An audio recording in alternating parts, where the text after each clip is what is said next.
Iniakyat na sa frustrated murder ang kaso laban sa isang pulis na sangkot sa road rage incident sa C5 Road, Pasig City.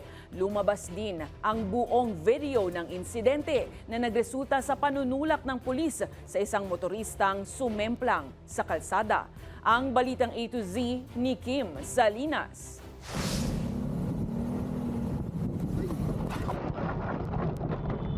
Iyan ang viral video na nakunan mismo ng kamera ng motorista ng pagtulak sa kanya ng isang pulis na nakasabayan sa kalsada dahilan para sumemplang ang motorista sa C5 Road sa Pasig City noong May 12. Agad namang sumuko ang pulis na kinilalang si Police Staff Sergeant Erwin Lagua ng Quezon City Mobile Force Battalion. Pina-orderan na rin namin siya ng order to explain, then na-relieve na rin dito sa DMFB.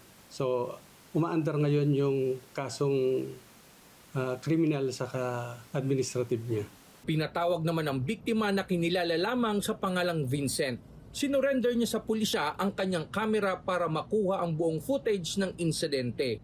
Napag-alamang ang viral video ay putol pala.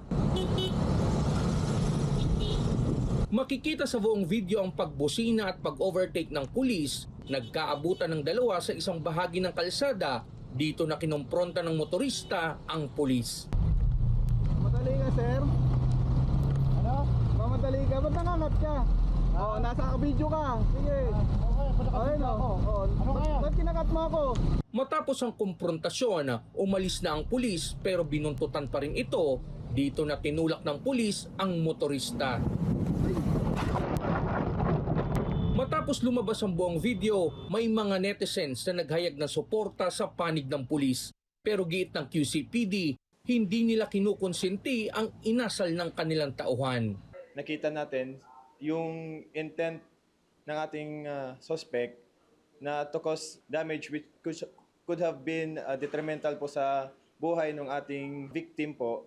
Kung sakali pong may kasunod pong ang sasakyan, maaaring may matindi pang damage po sa kanya na mangyari. Iniakyat ang kaso laban sa pulis sa mas mabigat na frustrated murder mula sa dating kasong physical injuries at malicious mischief. Sabi po ng suspect natin na nasa court na po ang desisyon. Hayaan na lang po niya yung mga ebidensya ang magsabi kung ano po ang patutunguhan ng kaso. Paalala ng QCPD Mobile Force Commander sa mga tauhan, Kailangan ang maximum tolerance to the kwan mo talaga yan. To the extent na habaan mo pa kung hindi lang maximum tolerance, yung dadagdagan mo pa yung pasensya mo talaga para hindi ka makapakanakit. maaaring mauwi sa pagkatanggal sa serbisyo at pagkawala ng benepisyo ang kaso ng naturang pulis.